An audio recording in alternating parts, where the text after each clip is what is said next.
Iran అమ్ముల పొదిలోయి ఒక్కొక్క ఆయుధం తెస్తే మీకు చుక్కలు కనబడతాయని చెప్పిన మాట నిజం చేస్తోంది.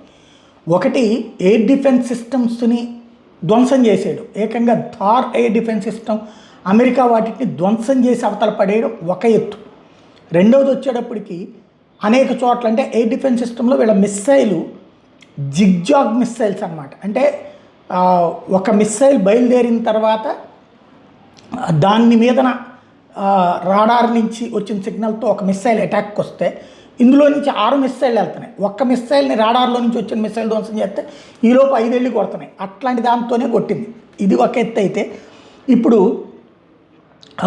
ఇంకొక కాన్సెప్ట్ తెర మీదకి వచ్చింది.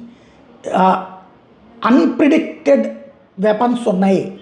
వీళ్ళ మిస్సైలు మామూలుగా ఇప్పుడు లాంగ్ రేంజ్ మిస్సైల్స్ని ఐరన్ బీమ్స్, గోల్డెన్ అని, లేకపోతే డేవిడ్స్కి స్కిల్ అని ఇట్లాంటి రకరకాలు పెట్టుకొచ్చారు. వాటిని అవి అసలు వీళ్ళు పంపిస్తున్న హైపర్సోనిక్ మిస్సైళ్ళు, ఇరాన్ దగ్గర ఉన్న హైపర్సోనిక్ మిస్సైళ్ళు కంప్లీట్ డిఫరెన్స్గా ఉన్నాయి. రష్యా లాగా, చైనా లాగా కూడా లేవు.